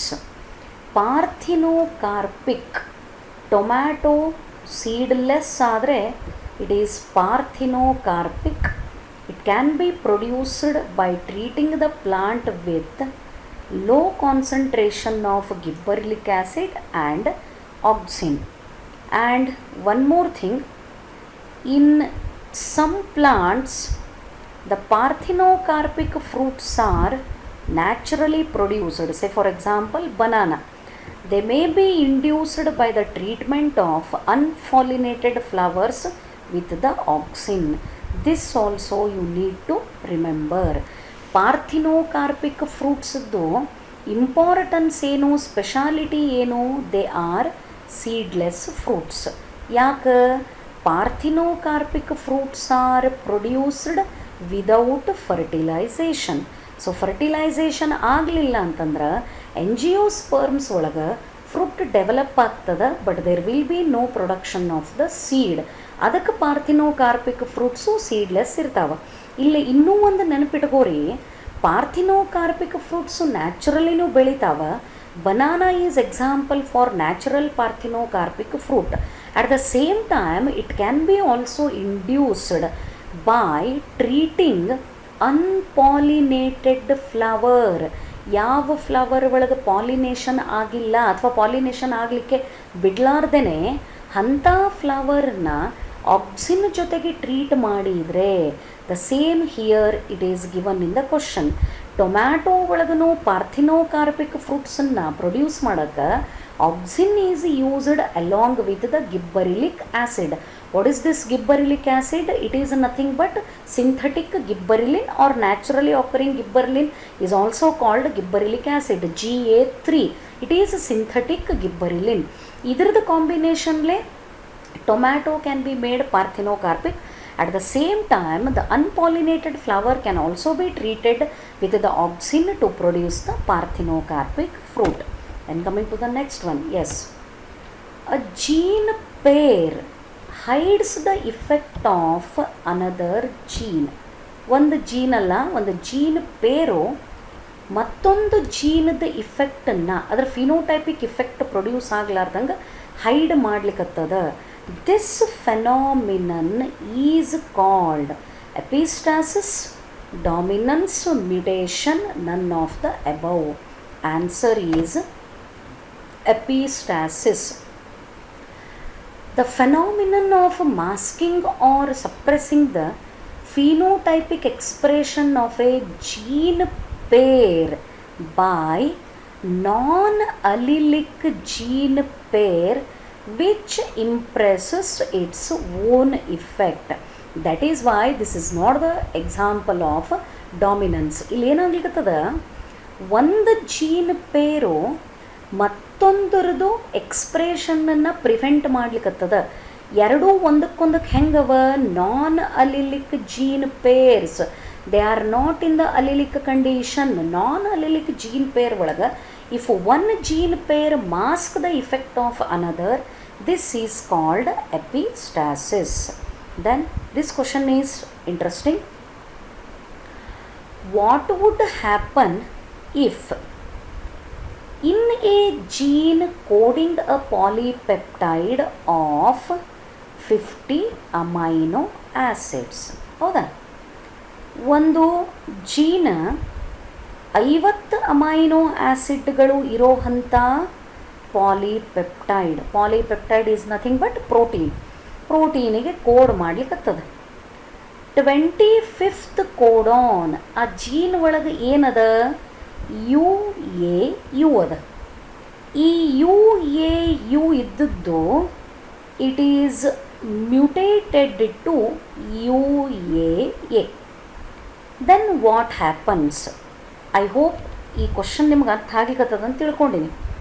ಒಂದು gene ಅದ, ಆ gene ಒಳಗೆ 50 amino ಆ್ಯಸಿಡ್ಗಳನ್ನು ಹೊಂದಿರೋ ಅಂಥ ಒಂದು protein ತಯಾರಾಗಲಿಕ್ಕೆ ಬೇಕಾಗಿರೋ message ಅದ. 25ನೇ ಕೋಡಾನು UAU ಅದ, ಬಟ್ ಮ್ಯುಟೇಷನ್ ಆಗಿ UAU ಇದ್ದದ್ದು ಏನಾಗ್ಬಿಡ್ತು, UAA ಆಗಿ ಮ್ಯುಟೇಷನ್ ಆಯಿತು. ಈ ಥರದ ಮ್ಯುಟೇಷನ್ ಆದರೆ what happens? A polypeptide of 24 amino acids will be formed. A polypeptide of 24 and 25 amino acid will be formed. A polypeptide of 49 amino acids will be formed. A polypeptide of 25 amino acids will be formed. So which one is the correct answer for this question? ನೋಡ್ರಿ, 24 amino acid select ಆಗೋಕ್ಕೆ ಏನು problem ಇಲ್ಲ. Because up to 24th codon nothing has happened. 25th codon UAA ಇದ್ದದ್ದು ಏನಾಯಿತು, UAU ಇದ್ದದ್ದು ಏನಾಗ್ಯದ, UAA ಆಗ್ಯದ. What is that UAA?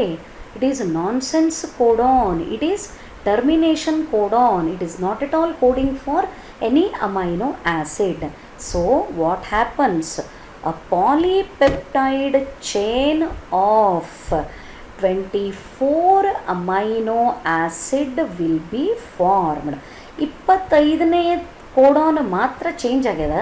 ಅದು ಚೇಂಜ್ ಆಗಿ ಮತ್ತೊಂದು ಯಾವುದರೆ ಕೋಡಾನ್ ಬಂದಿದ್ದರೆ, ಅಂದರೆ ಸೆನ್ಸಿಬಲ್ ಕೋಡಾನ್ ಬಂದಿದ್ದರೆ some one amino acid will be selected, ಅದು ಹಾಗೆ ಕಂಟಿನ್ಯೂ ಆಗ್ತಿತ್ತು. ಬಟ್ ಮ್ಯುಟೇಷನ್ ಆಗಿ 25th codon instead of changing into sensible codon, it is changed into nonsense codon. or termination codon. UAA is a nonsense codon. It is not at all giving information for the selection of any amino acid. ಹಾಗಾಗಿ 24 amino acid select ಆಗ್ತವೆ, ಅಲ್ಲಿಗೆ protein ಸಿಂಥಸಿಸ್ಸು stop ಆಗ್ತದೆ. Because ಒಂದು ಸಾರಿ termination codon ಬಂದರೆ the polypeptide chain synthesis will be stopped. It is the signal for termination of polypeptide chain. ಅಂದರೆ protein ಸಿಂಥಸಿಸ್ಸು ಅಲ್ಲಿಗೆ stop ಆಗಿಬಿಡ್ತದೆ. ಅದಕ್ಕೆ ನಾನ್ಸೆನ್ಸ್ ಅಂತ ಕರೆಯೋದು. ಆ್ಯಕ್ಚುಲಿ ನಾ ಮುಂದೆ ಭಾಳವ ಸೆಲೆಕ್ಟ್ ಆಗಬೇಕಾಗಿದ್ದ ಅಮೈನೋ ಆ್ಯಸಿಡ್ಸು, ಬಟ್ ನಡಬರ್ಕೆ ಈ ಕೋಡಾನ್ ಬಂದದ್ದಕ್ಕೆ ರಿಮೈನಿಂಗ್ ಅಮೈನೋ ಆ್ಯಸಿಡ್ಸ್ ಸೆಲೆಕ್ಟ್ ಆಗೋದಿಲ್ಲ, ಅಲ್ಲಿಗೇ ಪ್ರೋಟೀನ್ ಸಿಂಥಸಿಸ್ ಏನಾಗ್ತದೆ, ಸ್ಟಾಪ್ ಆಗ್ತದೆ. So the right answer for this question is option A. Yes, moving to the next one. The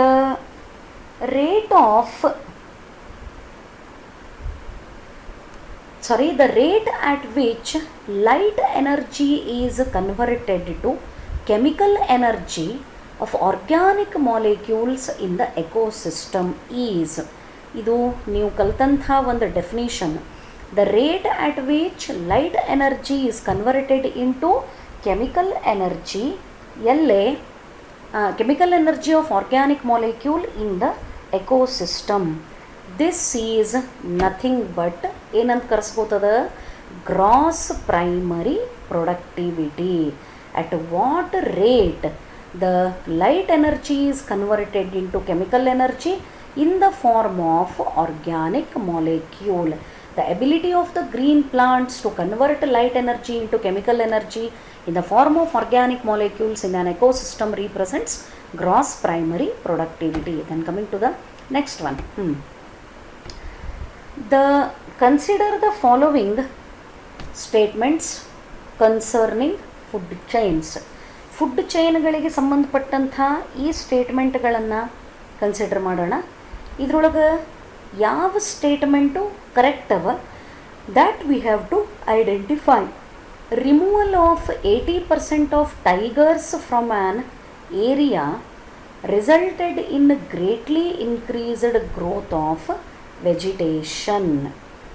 Second one, removal of most of the carnivores resulted in an increased population of deers. The length of food chain is generally limited to 3 to 4 trophic levels due to energy loss.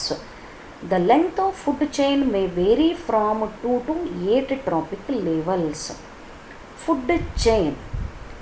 Series of organisms are interconnected where one is consumed as food by another, and there is the linear flow of energy can be seen, that to be 10%.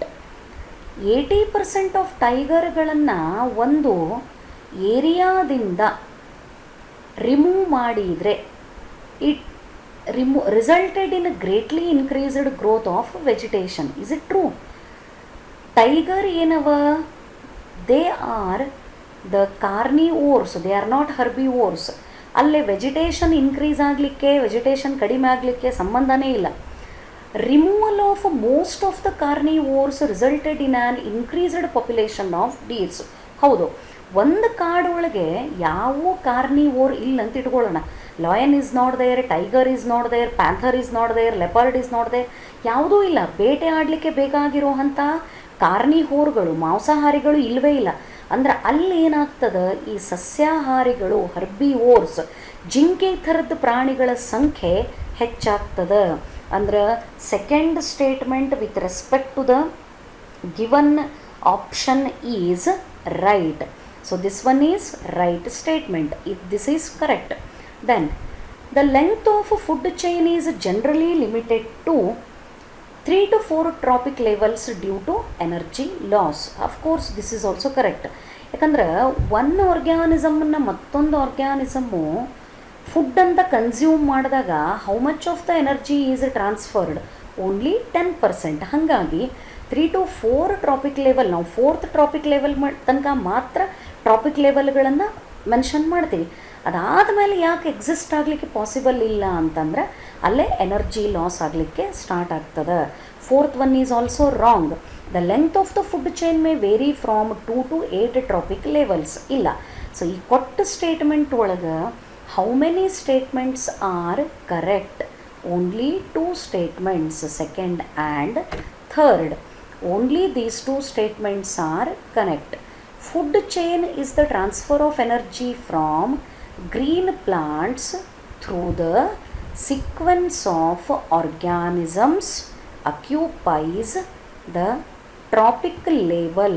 Occupying the particular tropic level is called the food chain, and here only second and third statements are correct. Then moving to the next question. Cabbage is a biennial plant which produces flowers in second year of growth. In an attempt to make it flower in a single year, 4 plotted plants 1, 2, 3 and 4 of cabbage were subjected to different temperatures for several days as given in the table. Which potted plant will show the flowering? ಕ್ಯಾಬೇಜಿಗೆ ಒಂದು ಬೈಎನಿಯಲ್ plant ಅಂತ ಕರೀತಾರೆ, ಅಥವಾ ಬೈಎನಿಯಲ್ plant ಅದು. ಅದಕ್ಕೆ ಯಾಕೆ ಬೈಎನಿಯಲ್ ಅಂತ ಕರಿಬೇಕು ಅಂದ್ರೆ ಅದನ್ನು ಒಂದು ಸರಿ ನಾವು ಜರ್ಮಿನೇಟ್ ಮಾಡಿದ ಮೇಲೆ, ಅಂದ್ರೆ ಪ್ಲಾಂಟಿಂಗ್ ಮಾಡಿದ ಮೇಲೆ ಅದರೊಳಗೆ ಫ್ಲವರ್ ಪ್ರೊಡಕ್ಷನ್ ಆಗಲಿಕ್ಕೆ 2 ವರ್ಷ ಟೈಮ್ ತೊಗೋತದೆ. ಹಾಗಾಗಿ ಇಟ್ ಈಸ್ ಕಾಲ್ಡ್ ಬೈಎನಿಯಲ್. ಇಲ್ಲೇ 4 ಬೇರೆ ಬೇರೆ ರೀತಿ ಈ ಕ್ಯಾಬೇಜನ್ನು ಪ್ಲಾಂಟ್ ಮಾಡ್ಯಾರ. 1, 2, 3, 4. ಒಂದನೇದಕ್ಕೆ 5 ಡಿಗ್ರಿ ಟೆಂಪ್ರೇಚರ್, ಎರಡನೇದಕ್ಕೆ 20 ಡಿಗ್ರಿ ಟೆಂಪ್ರೇಚರ್, ಮೂರನೇದಕ್ಕೆ 30 ಡಿಗ್ರಿ ಟೆಂಪ್ರೇಚರ್, ನಾಲ್ಕನೇದಕ್ಕೆ 25 ಡಿಗ್ರಿ ಟೆಂಪ್ರೇಚರ್. ಈ 4 ಪಾಟೆಡ್ ಕ್ಯಾಬೇಜ್ ಒಳಗೆ ಯಾವುದ್ರೊಳಗೆ ಫ್ಲವರಿಂಗ್ ಕಾಣಿಸ್ತದ ಅಥವಾ ಯಾವುದು ಫಾಸ್ಟಾಗಿ ಫ್ಲವರಿಂಗಿಗೆ ತನ್ನನ್ನು ತಾನು ಎಕ್ಸ್ಪೋಸ್ ಮಾಡ್ತದೆ, ಯಾವುದು ಕರೆಕ್ಟಾಗಿ ಫ್ಲವರಿಂಗ್ ಪ್ರೊಡಕ್ಷನನ್ನು ಸ್ಟಾರ್ಟ್ ಮಾಡ್ತದೆ. So the answer is option 1, that is A. Vernalisation. Vernalisation ಅಂದರೆ ಏನು? Giving cold treatment or chilling treatment to the plant for the induction of flower. ಯಾವುದೇ ಒಂದು ಪ್ಲಾಂಟ್ ಒಳಗೆ ಫ್ಲವರಿಂಗ್ ಪ್ರೊಡಕ್ಷನನ್ನು ಈ ವರ್ನಲೈಸೇಷನ್ ಮುಖಾಂತರನೂ ಇನಿಷಿಯೇಟ್ ಮಾಡ್ಬೋದು. ಅಂದರೆ ಕೋಲ್ಡ್ ಟ್ರೀಟ್ಮೆಂಟ್ ಕೊಟ್ಟು, ಚಿಲ್ಲಿಂಗ್ ಟ್ರೀಟ್ಮೆಂಟ್ ಕೊಟ್ಟು. ಈ ವರ್ನಲೈಸೇಷನ್ನಿಗೆ ಸೆಲೆಕ್ಟ್ ಮಾಡಿಕೊಂಡಂಥ ಟೆಂಪ್ರೇಚರ್ ಯೂಶ್ವಲಿ ಎಷ್ಟಿರ್ತದಂದರೆ 0 to 5 degree. In nature the plants require vernalisation and usually they are biennials. Nature ಒಳಗೆ ಈ ಕ್ಯಾಬೇಜದಂಥ ಬೈಎನಿಯಲ್ಸಿಗೆ ವರ್ನಲೈಸೇಷನ್ ಬೇಕೇ ಬೇಕು. ಅದಕ್ಕೆ ಅವು 2 ವರ್ಷ ತಗೊಂಡ ಮೇಲೆ ಏನು ಮಾಡ್ತಾವ? ಫ್ಲವರಿಂಗನ್ನು ಸ್ಟಾರ್ಟ್ ಮಾಡ್ತಾವ. ಫಸ್ಟ್ ಇಯರ್ ಒಳಗೆ, 1ನೇ ವರ್ಷದೊಳಗೆ ಯಾಕೆ ಫ್ಲವರಿಂಗ್ ಆಗಂಗಿಲ್ಲ ಅಂದ್ರೆ just they go for the vegetative growth. Vegetative growth ಇದ್ದಾಗ ನಿಮಗೆ ಗೊತ್ತದ the plants are not producing the flower, that is why the growth is called vegetative. Second ಇಯರಿಗೆ ಬಂದಾಗ ಅಲ್ಲಿ ಫ್ಲವರ್ ಪ್ರೊಡಕ್ಷನ್ ಸ್ಟಾರ್ಟ್ ಆಗ್ತದೆ. They will enter into the reproductive growth. And ಇದಕ್ಕೆ required minimum temperature ಎಷ್ಟದ? It is from 0 to 5 degree. So the right answer for this one is option A. Once again I repeat the definition of vernalization: giving chill treatment to the plants for the induction of flowering. It is called vernalization. Biennials are very common plants which are requiring vernalization for the production of flower. Biennials ಅಂದ್ರೆ ನೆನ್ಪಿಟ್ಕೋಬೇಕು, they produce the flower after planting of 2 years. ಮತ್ತು ಯಾವ್ಯಾವ example ಅವ? Cabbage, sugar beet, carrot, they are also belonging to the biennials. Biennials meaning ಅದ which complete their life cycle in 2 years. They germinate and grow vegetatively. ಅಂದ್ರೆ remaining plant ಪಾರ್ಟ್ಗಳು ಮಾತ್ರ flower ಒಂದು ಬಿಟ್ಟು ಬಾಕಿ ಎಲ್ಲ ಪ್ರೊಡಕ್ಷನ್ ಆಗ್ತವೆ ಫಸ್ಟ್ ಇಯರ್ ಒಳಗೆ and they produce the flowers in the second year of growth. Hence they are called biennials. And ಇವಕ್ಕೆ ಎಷ್ಟು ಬೇಕಾಗ್ತದೆ ಟೆಂಪ್ರೇಚರು ನೇಚರ್ ಒಳಗೂ ಕೂಡ 0 to 5 degree. Then coming to the next one. This is very simple question, not necessary to explain also. Binomial nomenclature was introduced by yaro Carolus Linnaeus. So Carolus Linnaeus or simply Linnaeus, he introduced the binomial nomenclature system of naming where every organism is named by two names. Every scientific name is binomial, where the first name represents genus name and the second name represents species name. And for this binomial nomenclature, some of the rules are given by ICBN, which stands for International Code for Binomial International Code for the binomial nomenclature, that is ICBN. Pteridophytes International Code for Biological Nomenclature, sorry, it is not binomial, biological nomenclature.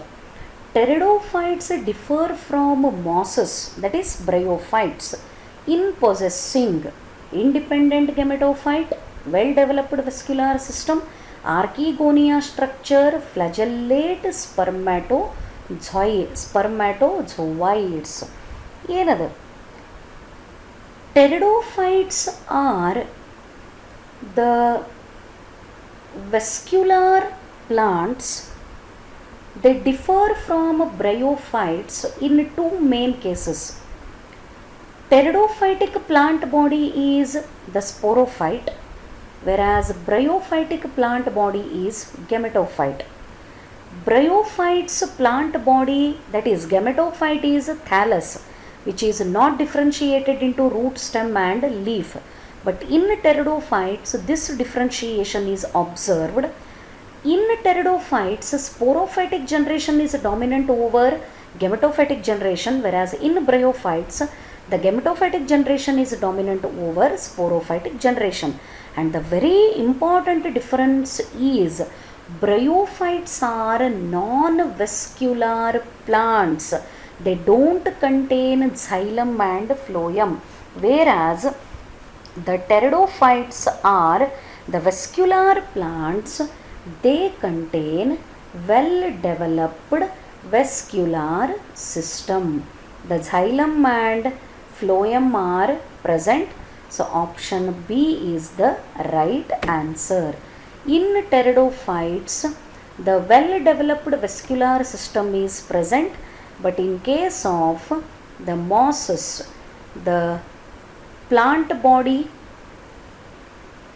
but in mosses they are absent, as the plant body is sporophyte distinguished into root, stem and leaves. Pteridophytes ಒಳಗೆ plant body sporophyte, ಯಾವುದಕ್ಕರ link ಮಾಡಿ confuse ಮಾಡ್ಕೋಬೇಡ್ರಿ. ಇದು masses ಇಲ್ಲಿಗೆ ಮುಗೀತು.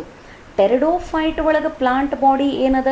Sporophyte ಅದ. And this sporophyte is distinguished into root, stem and leaves. Then coming to the next question. Yes, it is important that certain free ribosomes bind to outer surface of the endoplasmic reticulum in order to complete their protein synthesis, because ಏನು ಪ್ರಶ್ನೆ ಏನದ? ಒಂದು ಸೆಲ್ಲನ್ನು ತಗೊಂಡ್ರೆ, if you consider a cell and in that the two types of ribosomes are present, free ribosomes and bound ribosomes.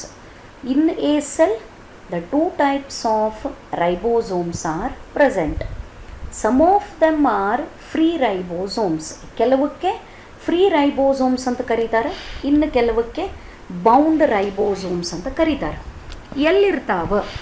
The free ribosomes are present in the cytoplasm. free ribosomes are not found attached to any surface. Free ರೈಬೋಸೋಮ್ಗಳು ಯಾವುದೂ membrane ಅಥವಾ ಸರ್ಫೇಸಿಗೆ attach ಆಗಿರೋದಿಲ್ಲ. Say for example, this is a cell. ಇದನ್ನು ಒಂದು cell ಅಂತ ತಗೊಳ್ಳೋಣ. ಈ ಸೈಟೋಪ್ಲಾಸಮ್ ಒಳಗೆ ಇಲ್ಲೊಂದಿಷ್ಟು ರೈಬೋಸೋಮ್ಸ್ ಪ್ರೆಸೆಂಟ್ ಅವ. The ribosome smaller unit and larger subunit, and I will call these as, ನಾ ಇವಕ್ಕೇನಂತ ಮಾರ್ಕ್ ಮಾಡ್ತೀನಿ, these are the free ribosomes because they are not attached to any membrane. Here the endoplasmic reticulum surface, the surface of endoplasmic reticulum, it is deposited or coated by the ribosomes. The ribosomes are found on the surface of endoplasmic reticulums. ಇಲ್ಲಿನೂ ribosomes ಅವ. Ribosomes ಎಲ್ಲರೇ ಇರಲಿ, whether they are free ribosomes or they are bound ribosomes, because these ribosomes are present on the membrane of RER, rough endoplasmic reticulum. RER, why this endoplasmic reticulum appears rough? Because on the surface of endoplasmic reticulum the ribosomes are present, and these ribosomes are called bound ribosomes. Once again I will write here, they are called bound ribosomes. Bound ribosomes means attached anta artha. Whether the ribosome is free or it is bound, ಅದು free ಆಗರೇ ಇರಲಿ ಅಥವಾ ಅದು ಯಾವುದರ ಸರ್ಫೇಸಿಗೆ ಅಟ್ಯಾಚ್ಡರೇ ಇರಲಿ, even the surface of outer nuclear membrane, if this is the nucleus, outer nuclear membrane is also in continuation with rough endoplasmic reticulum. ಇಲ್ಲಿನೂ ನಿಮಗೆ ribosomes ಇದ್ದದ್ದು ಕಾಣಿಸ್ತದೆ. This is the nucleus and this is outer nuclear envelope. ಇದ್ರ ಮೇಲೂ ribosomes ಇರ್ತಾವೆ.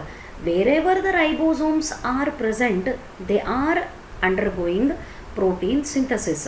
ಪ್ರಶ್ನೆ ಏನದ ಇಲ್ಲೇ, it is important that certain free ribosomes bound to the outer surface of endoplasmic reticulum in order to complete their protein synthesis, because ಕೆಲವು free ರೈಬೋಸೋಮ್ಗಳು free ಆಗಿರೋದ್ರ ಬದಲು ಹೋಗಿ ಎಂಡೋಪ್ಲಾಸಮಿಕ್ ರೆಟಿಕ್ಯುಲಮ್ದ ಸರ್ಫೇಸಿಗೆ attach ಆಗ್ತಾವೆ. ಯಾಕೆ? The options are, the ER membrane will break down without the presence of numerous ribosomes. It allows for the synthesis of certain proteins to be completed in the cytosol. Cytosol is nothing but cytoplasm. It prevents the possibility that the synthesis of certain proteins such as lysosomal hydrolases would go to completion in the cytoplasm. Mitochondrial ribosomes must transcribe proteins encoded by the mitochondrial DNA in this manner. ಇದರೊಳಗೆ ಯಾವುದು correct ಅದ? ಯಾಕೆ free ರೈಬೋಸೋಮ್ಗಳು ಎಂಡೋಪ್ಲಾಸಮಿಕ್ ರೆಟಿಕ್ಯುಲಮ್ಗೆ ಹೋಗಿ attach ಆಗ್ತಾವು ಅಂತಂದ್ರೆ, because to complete the synthesis of lysosomal hydrolases. So the correct answer for this question is option C. It prevents the possibility that synthesis of certain proteins such as lysosomal hydrolases would go to completion in the cytoplasm. So the right answer for this one is option C. ಏನದ ನೋಡ್ರಿ, many proteins must be deposited into the ER lumen. Lumen means cavity. ಬಹಳಷ್ಟು ಈ ribosomes ಏನು endoplasmic reticulum ಮೇಲೆ attach ಆಗಿರ್ತಾವ, the proteins which are produced by the bound ribosomes, they are accumulated in the lumen of endoplasmic reticulum. Some of these are to be secreted out of the cell and must start their journey in the ER. Others are simply too dangerous to synthesize the cell's cytoplasm, such as lysosomal hydrolysis that would digest away the parts of the cell if allowed to freely float around the cell after their synthesis. ಏನಾರೆ ಅರ್ಥ ಆಯ್ತಾ ಸೆಂಟೆನ್ಸ್ದು? ಗೊತ್ತಾಗಲಿಲ್ಲ, ಹೇಳ್ತೀನಿ. ಯಾಕೆ ಹಿಂಗೆ ರೈಬೋಸೋಮ್ಗಳು bound ಆಗಬೇಕು ಅಂದ್ರೆ, ribosome, as I told, wherever it is located, it is involved in the synthesis of proteins. Maximum proteins are normally utilized in most of the processes. If these produced proteins are hydrolytic in function, see, ಇದು ನೀವು genetics ಒಳಗೂ ಕಲಿತೀರಿ. Produce ಆಗಿದ್ದು ಪ್ರೋಟೀನಿಗೆ even ಲ್ಯಾಕೋಪೆರಾನ್ concept ಒಳಗೂ study ಮಾಡಿರಿ. Once the protein is synthesized, it has got two options. It may function as a structural protein or it may function as an enzyme. If it is a structural protein, no doubt somewhere it is participating and it will be utilized. If it is enzyme of hydrolytic nature, then what happens? ಆ produce ಆಗಿದ್ದು proteins cytoplasm ಒಳಗೆ ಹಾಗೆ release ಆದರೆ ಎಲ್ಲ cytoplasm ಒಳಗಿರೋ cell ಆರ್ಗ್ಯಾನಲ್ಸನ್ನು digest ಮಾಡ್ತಾವೆ. If they are not properly stored or if they are allowed to freely float around the cell after their synthesis. ಹಾಗಾಗಿ ಬಹಳಷ್ಟು ರೈಬೋಸೋಮ್ಗಳನ್ನು ಫ್ರೀ ಬಿಡಲಾರ್ದೇ ಸೆಲ್ ಒಳಗೆ ಅವು ಎಲ್ಲಿ ಅಟ್ಯಾಚ್ ಆಗಿರ್ತಾವೆ? ಎಂಡೋಪ್ಲಾಸಮಿಕ್ ರೆಟಿಕ್ಯುಲಮಿಗೆ ಅಟ್ಯಾಚ್ ಆಗಿರ್ತಾವೆ. This is the reason. Otherwise the proteins of hydrolytic nature, that is hydrolytic enzyme ಆಗಿ ವರ್ಕ್ ಮಾಡುವಂಥ ಪ್ರೋಟೀನ್ಸು ಹೊರಗೆ ರಿಲೀಸ್ ಆದರೆ they will destroy the remaining content of the cytoplasm. To avoid this one, most of the ribosomes are attached to the outer surface of endoplasmic reticulum. Then moving to the next one. Yes, mycorrhiza. What is mycorrhiza? This is also known, very familiar question to you. A symbiotic association of plant roots and certain fungi, an association of algae with fungi, a fungus parasiting root system of higher plants, an association of rhizobium with the roots of leguminous plants. What is mycorrhiza? ಏನು mycorrhiza? ಇಲ್ಲೇ ನೀವು option A and option ಸಿನ observe ಮಾಡಿರಿ. A symbiotic association of plant roots and certain fungi, ಹೌದಾ? A fungus parasitising root system of higher plants. ಯಾವುದು correct? Answer is option A. Because in mycorrhiza the symbiotic association is observed.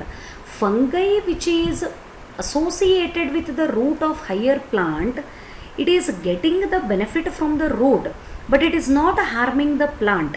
ಯಾವ ಪ್ಲಾಂಟದು root ಒಳಗೆ ಈ fungi locate ಆಗಿರ್ತದೆ, ಆ fungi ಆ ಪ್ಲಾಂಟಿಂದ ಬೆನಿಫಿಟ್ಗಳನ್ನು ತೊಗೊಳಿಕತ್ತದ. But in turn the fungi is providing additional benefits like absorption of phosphorus, it protects against the stress, salinity, and it also prevents the infection of root by other pathogens. Root-borne pathogen infection is prevented by the mycorrhizal association. So the right answer for this question is option A.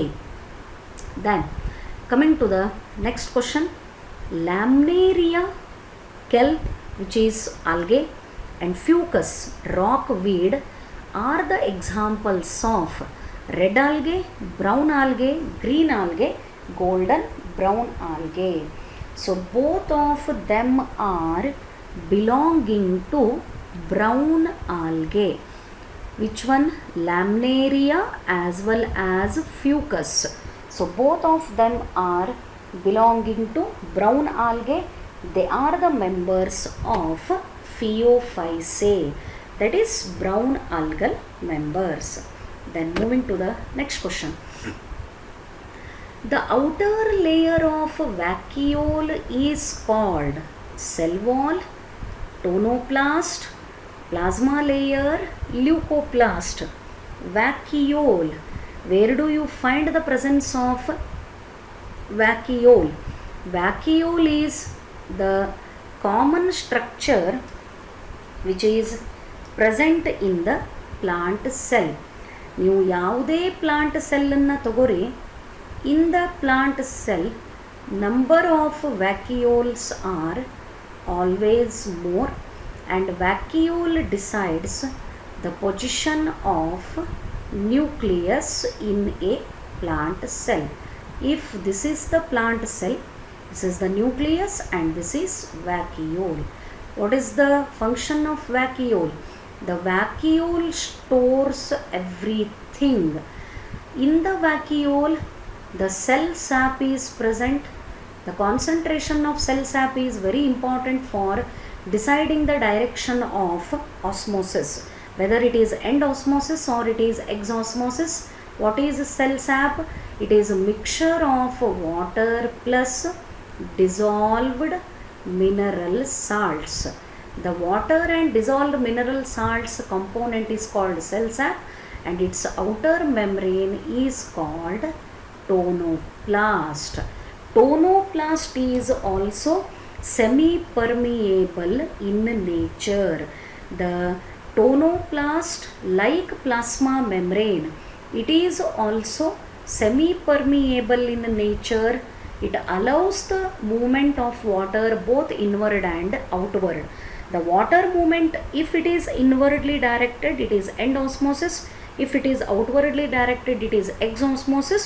And the direction of the water movement, whether it is inwardly or outwardly, it is dependent on the concentration of the cell sap with the surrounding solution, and membrane of the vacuole is called tonoplast.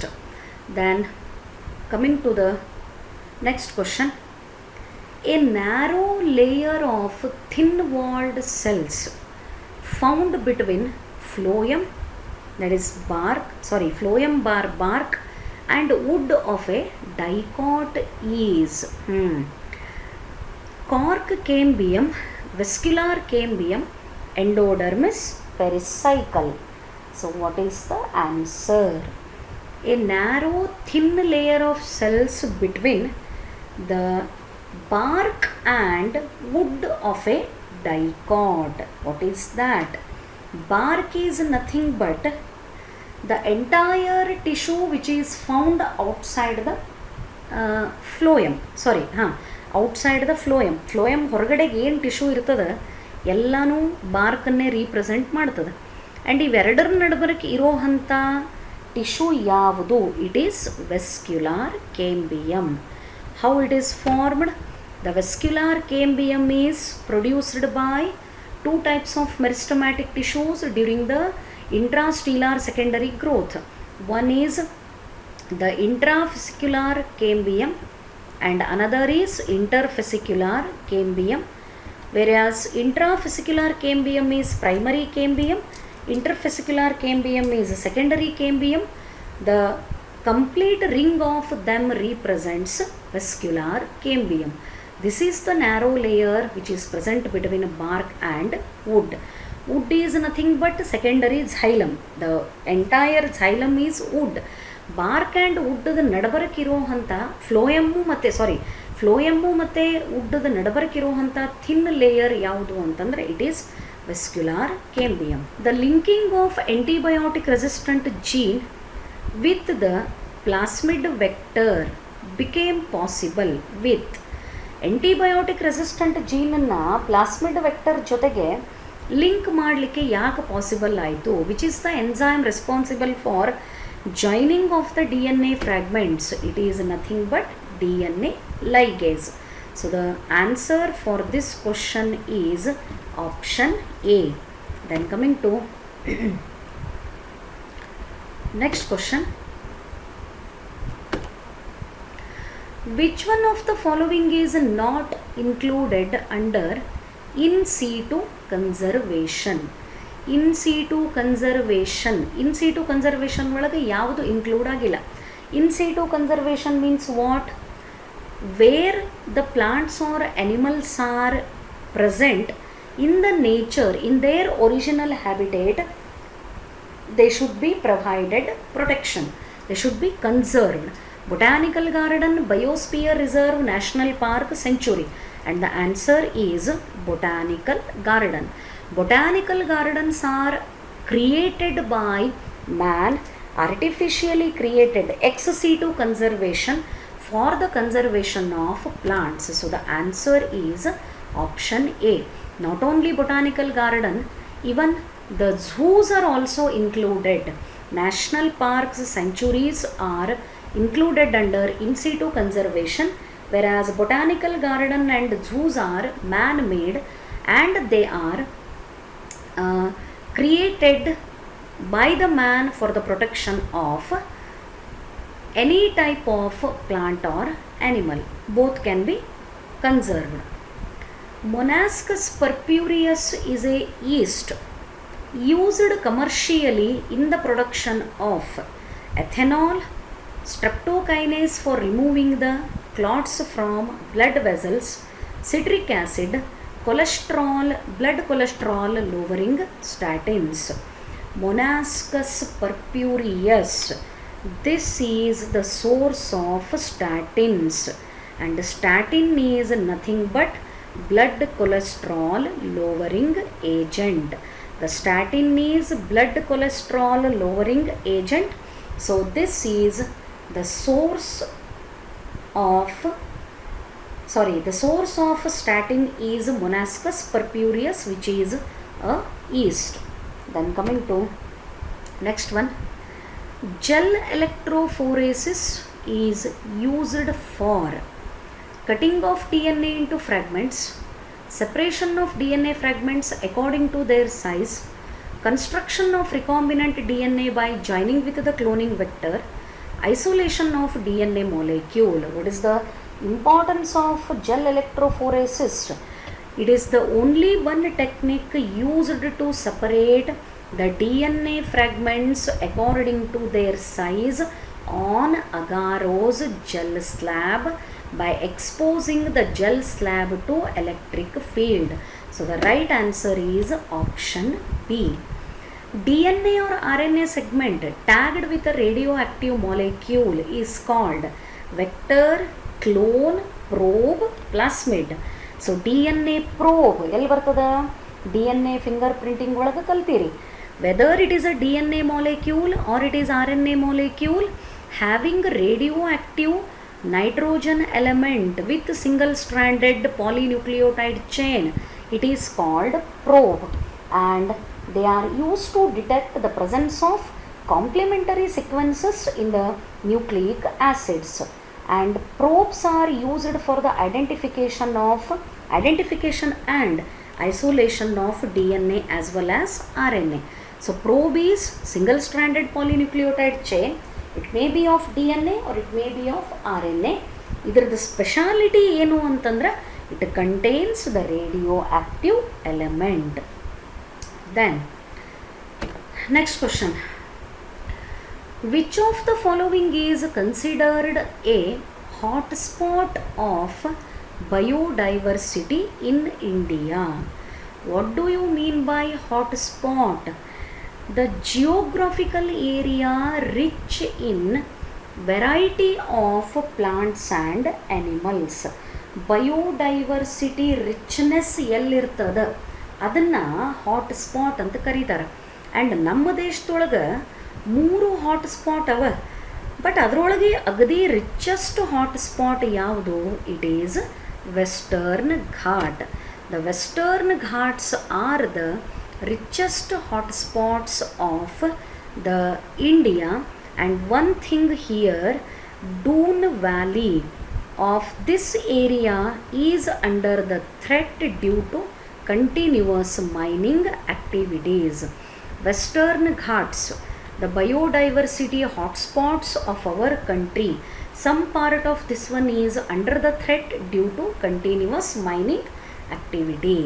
Then coming to the next one, Which of these organisms are protected by the people of Bishnoi community of Rajasthan? Bishnoi community, Amrita Devi Bishnoi. She protected the biodiversity and she killed by the king of Jodhpur under this protest. ಈ ಬಿಷ್ಣೋಯ್ ಕಮ್ಯುನಿಟಿಯವರು ಯಾವ ಆರ್ಗ್ಯಾನಿಸಮನ್ನು protect ಮಾಡಿದರು? It is Prosopis cineraria. It is a name of plant also known as khejri or jand. Black buck, Indian antelope, ಕೃಷ್ಣ ಮೃಗ ಅಂತ ಕರೀತಾರೆ ಕನ್ನಡನಾಗ, ಕಪ್ಪು ಜಿಂಕೆ. Bhojpatra, option D, both A and B. And the answer is option D. The organisms protected by Bishnoi community are both of them in the Rajasthan. They protected Prosopis cinerea, which is a plant belonging to Fabaceae. ಇದು Fabaceae family ಒಳಗೆ ಬರೋವಂಥ plant. And black buck, Indian antelope ಅಂತ ಕರೀತಾರೆ. ಇದನ್ನು common ಆಗಿ ಕೃಷ್ಣ ಮೃಗ ಅಂತ ಕರೀತಾರೆ.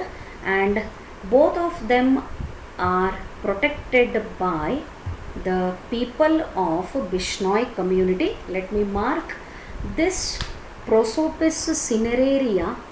It is belonging to Fabaceae. Fabaceae family ge barohanta plant.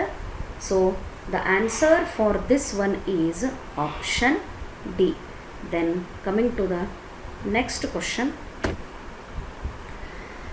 The movement of mineral ions into plant root cells as a result of diffusion is called osmosis, active absorption, passive absorption, endocytosis. What is the question? The movement of ions into the root cells, it is called the passive absorption, because osmosis is the movement of solvent particles from a region of low solute concentration to region of high solute concentration through the selective permeability. So look at the definition here. From low solute concentration, that means more amount of water. Region of low solute concentration is nothing but more water. Region of high solute concentration is nothing but less water. The movement of mineral ions into the plant root cells as a result of diffusion is called the passive absorption. Answer is option C. Then coming to the next one. The rate of transpiration in plants is dependent upon. The rate of transpiration in plants is dependent upon temperature and soil, light and temperature, wind temperature and light, temperature, atmospheric humidity and water. And the answer is transpiration is controlled by all these external factors. Light matters a lot because it decides whether stomata will be in the closed condition or will be in the opened condition. Temperature is also important. Atmospheric humidity and wind velocity. The factors, these are controlling the rate of transpiration. All these factors. See here. Temperature always, if the temperature is high, light is responsible for the opening and closing of stomata. So light idre stomata open irtava, and stomata open idre transpiration ಆಗ್ಲಿಕ್ಕೆ ಬೇಕು. Temperature, high temperature idre, it increases rate of transpiration. If more humidity will be there, low humidity idre increases the rate of transpiration, whereas high humidity, already atmospheric air ಒಳಗೆ moisture content ಇದ್ದಾಗ ಅಲ್ಲೇ transpiration ಜಾಸ್ತಿ ಆಗಲ್ಲ. Wind, High wind causes stomatal closure, thereby reducing the rate of transpiration in the plants. So these are the factors which are controlling the rate of transpiration. Then stomata open and close due to circadian rhythm, genetic clock, pressure of gases inside the leaves, turgor pressure of guard cell. Closing and opening of the stomata is dependent on turgor pressure of the guard cells. If guard cells are in the turgid condition, the wall expand and stomatal aperture will be formed. The stomata is said to be in the open condition. When guard cells are flaccid, the stomata will be in the closed condition under decreased turgidity. That means under flaccid condition. So the answer is option D. Then coming to the match the following. Trichoderma polysporum. What is this? Trichoderma polysporum. It is the biocontrol agent. This one. Streptomyces, source of antibiotic. Nitrosomonas, nitrification. Lactobacillus, lactic acid. So the right answer for this question is option B. Then chemiosmotic hypothesis given by Peter Mitchell proposes the mechanism of synthesis of ATP, synthesis of FADH2, synthesis of NADH, synthesis of NADPH. The chemiosmotic movement of the ATP synthesis, it is directly related to the ATP synthesis. Chemiosmotic hypothesis proposed by Peter Mitchell explains how CF1, CFO particles in the chloroplast, FOF1 particles in the mitochondria located on the cristae of mitochondria, how they are involved in the synthesis of ATP. This is explaining this hypothesis. Chemiosmotic hypothesis is explaining about the synthesis of ATP. Then, which ion is essential for muscle contraction? Na plus, K plus, Ca plus, Cl minus.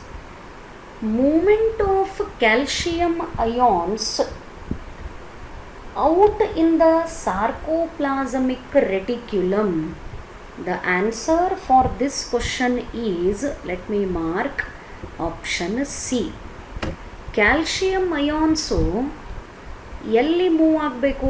Movement of the calcium ions out in the sarcoplasmic reticulum. What is sarcoplasmic reticulum? Endoplasmic reticulum of the muscle cell is called sarcoplasmic reticulum. It controls the making and breaking of actin-myosin complex, actomyosin, due to which muscle cells contract and relax, and Albert Gairogi worked with this biochemical event of muscle contraction. So the required ion for actomyosin production responsible for the contraction and relaxation during muscle movement, it is dependent on calcium ions. So these are the first 45 questions in the first model question paper. Hope this explanation is clear for you.